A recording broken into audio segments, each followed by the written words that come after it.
가정은 생명으로 충만하리. 은혜와 사랑으로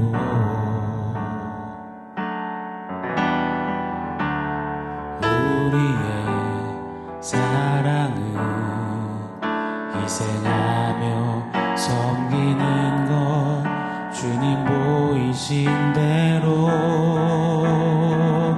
우리 함께 섬기며 믿음의 가정 세우리. 거친 세파가 몰아칠 때 세상 사람들 모두 알게 되리. 믿음 위에서 우리 가족 우리 함께 섬기며 주님 모습 닮아가리. 주님께까지 자라가리. 생명의 빛을 세상에 전하리. 믿음 위에서 우리 가족 믿음 위에서 믿음 위에서 우리 가족.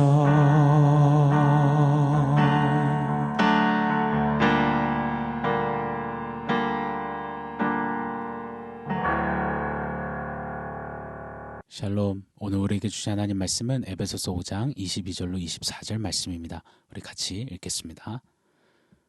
아내들이여 자기 남편에게 복종하기를 주께 하듯 하라.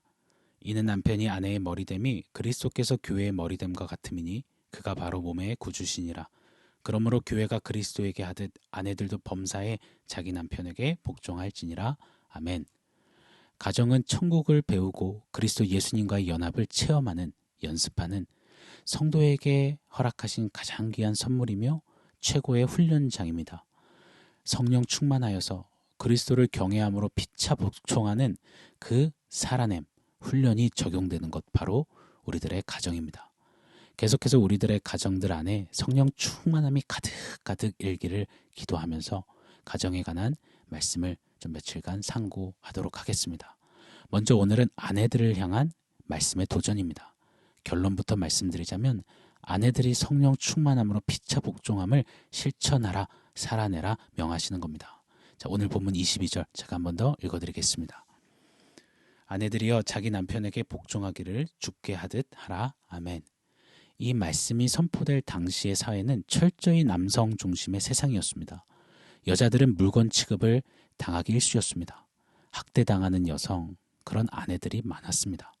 그런데 엎친 데 덮친 격으로 오늘 에베소서의 말씀조차 아내들이여 자기 남편에게 복종하라 하시니 이 말씀은 남자들, 남편들의 악한 굴림에 기름을 붓는 것처럼 악용되기도 했습니다. 정말 성경이 남편들의 폭군과도 같은 그런 굴림과 악한 건의부림을 조장하는 걸까요? 결단코 아닙니다. 성경은 항시 유대인, 헬라인, 종, 상전, 남자, 여자 모두가 그리스도 예수 안에서 하나이다, 동일하다라고 가르쳐 주십니다. 그렇다면 왜 하나님께서 남편에게 복종하라 이런 말씀을 지금 하시는 걸까요? 중요한 메시지를 담아내시는 겁니다.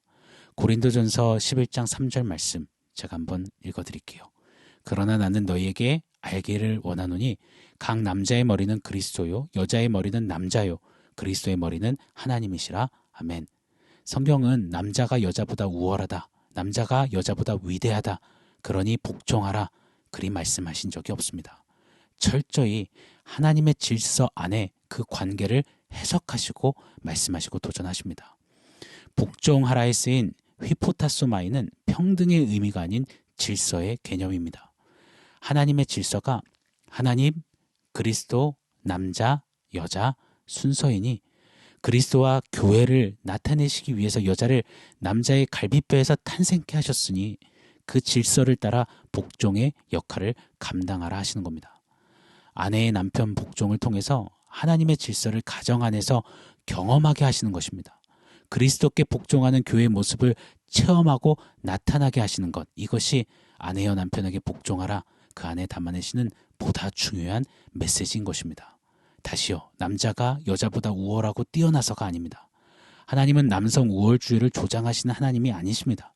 복음을 위해서, 그리스도와 교회가 연합됨을 보여주시기 위해서, 그리스도와 교회가 하나 되어 영원히 사는 그 질서를 보여주시기 위함, 그것이 아내여 남편에게 복종하라에 담아두신 의미라는 것입니다.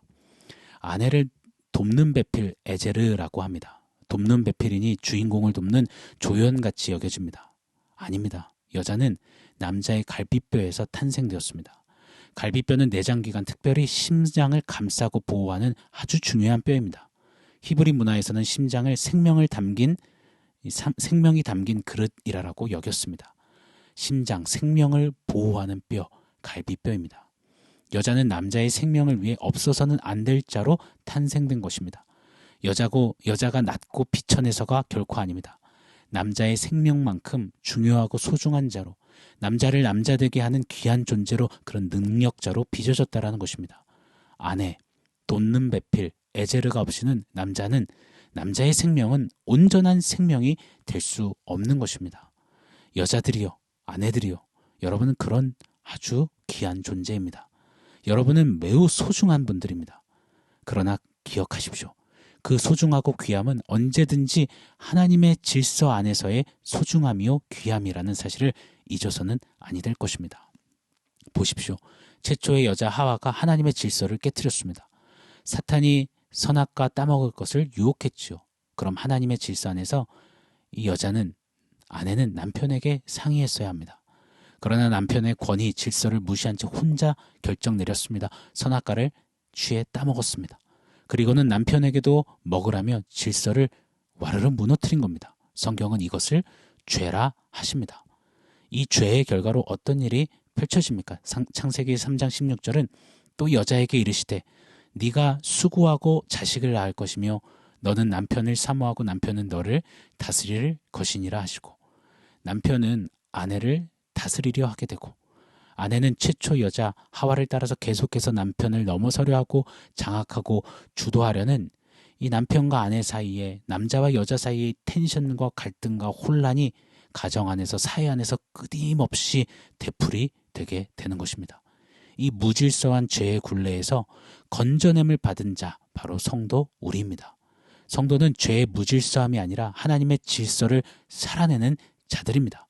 고로 아내들은 하나님의 질서 안에서 남편에게 복종하는 삶, 그 질서를 실천하며 그리스도께 복종하는 교회의 모습을 살아내야 하는 것, 그것이 바로 아내인 것입니다.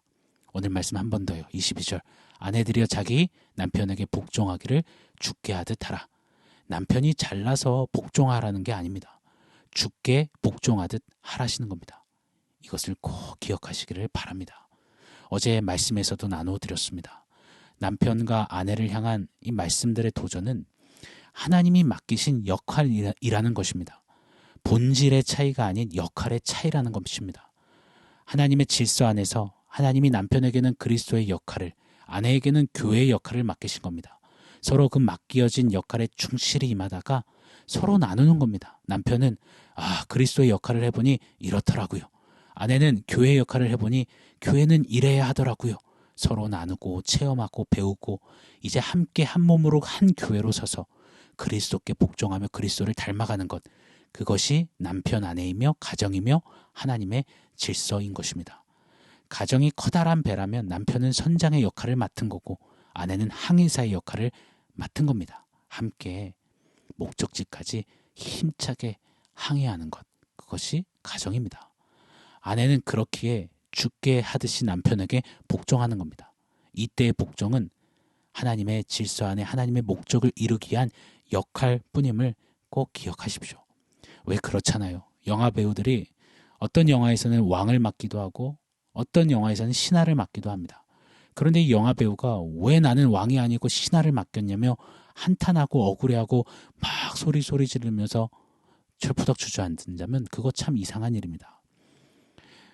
아내는 남편에게 복종하며 그리스도께 복종하는 이 교회의 역할을 맡았음을 기억하십시오. 23절 24절 오늘 본문입니다.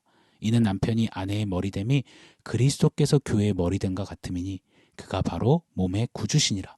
그러므로 교회가 그리스도에게 하듯 아내들도 범사에 자기 남편에게 복종할지니라. 아내들이여, 이 땅에 사는 어간에 하나님이 맡기신 최고의 역할을 지금 하고 계시는 겁니다. 더욱 힘차게 성실히 감사함으로 그 맡겨 주신 역할을 충실히 감당하시기를, 그리스도 앞에 살아내야 하는 교회의 모습을 보다 잘 예표해 주시기를 부탁드립니다. 그런 성령 충만한 아내, 그런 여인 되시기를 예수 이름으로 축원합니다. 자, 그런데 여기서 한 가지 주목할 부분이 있습니다. 아내들의 이 복종은 무조건적인 복종이 아니라는 것입니다. 그리스도께 복종하는 그 일을, 그것에 침범하는 남편의 어떠함에는 아내들이 절대 복종해서는 안 되는 것입니다. 예수 믿지 마, 교회 가지 마, 예배하지 마, 이때 네 복종합니다 해서는 안 된다라는 것입니다. 진리에 있어서는, 진리이신 그리스도를 섬김에 있어서는 그 어떤 타협도 양보도 없는 겁니다. 그러나 그 외의 영역들은, 자리, 시간들은 복종이라는 하나님의 질서를 아름답게 실현해내는 것입니다. 남편의 요청 요구를 받아줌으로써 남편이 또 자녀들이 그리스도로부터 멀어지거나 죄를 짓게 된다면, 그리 판단된다면 또한 아주 거침없이 단호하게 거절해야 합니다. 그것이 아닌 이상은 이 복종의 아름다운 하나님의 질서를 실천하는 것입니다. 자, 말씀을 맺겠습니다. 아내들이여, 성령 충만한 아내로, 그런 여인으로 서십시오. 이것은 매우 고귀하고 영광스러운 역할입니다. 아내의 복종은 주님께 하는 복종입니다. 왼수 같은 남편 기분 좋으라고 하는 복종이 아닙니다. 복종의 아름다움을 뿜어내는 천사 같은 아내, 그러나 예수님 이야기만큼만은, 신앙 문제만큼만은 여전사처럼 틈이 없고 무겁고 무서운 아내, 그런 성령 충만한 아내들 되시기를 예수 이름으로 축원합니다. 자, 오늘 말씀을 종합해서 원포인트 세우겠습니다. 오늘의 원포인트는 가정의 보석입니다. 가정의 보석. 누가 가정의 보석일까요? 네, 아내요, 엄마입니다. 누군가에게 전해들은 이야기입니다. 아내라는 말 뜻이 집 안에 해, 그래서 아내라고 불리게 되는 것이다 라고 하시더라고요. 출처는 정확히 모르겠으나 꽤나 굉장히 일리가 있는 말입니다. 아내는 집 안에 해와 같이 집안 곳곳을, 남편과 자녀를 비추어주는 너무나도 소중한 보석입니다. 현명한 아내가 있는 집에는 가와 만사성이 있다는 옛 어른들의 말씀이 참 틀리지 않은 것만 같습니다. 가정의 모든 분위기, 식습관, 생활 패턴 거의 대부분 아내에 따라 세워집니다. 그만큼 남편과 자녀가 남편으로서, 자녀로서 서는데, 살아가는데 매우 크고 지대한 역할을 하는 사람, 바로 아내입니다.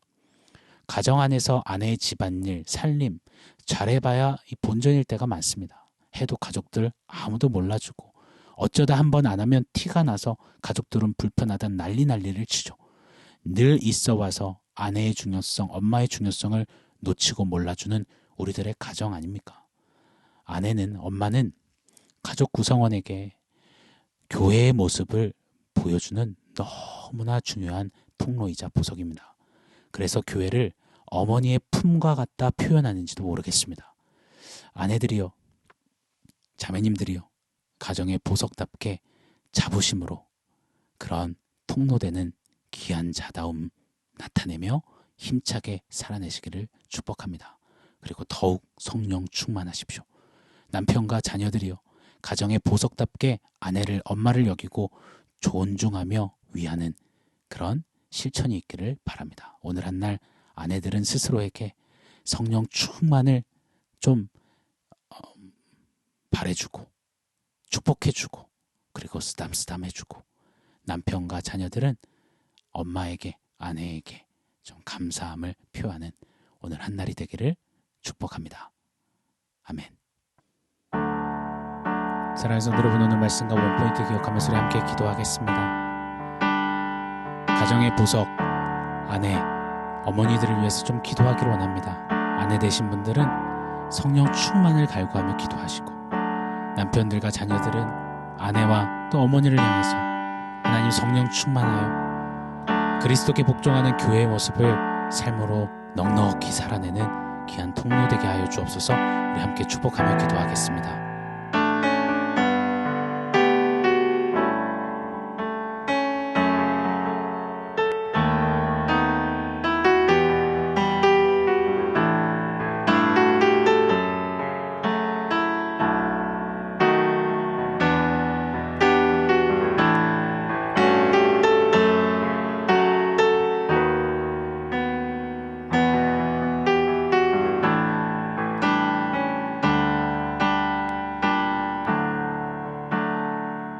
하나님, 가정에 대한 귀한 말씀의 도전, 특별히 아내들이여 자기 남편에게 복종하기를 주께 하듯 하라 도전하여 주시니 참으로 감사합니다. 가정에 허락하신 아름다운 보석 아내들을 축복합니다.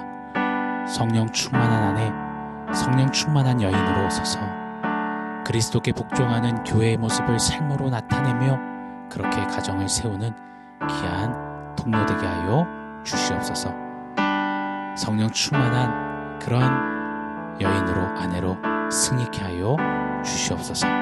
예수님의 이름으로 기도합니다. 아멘.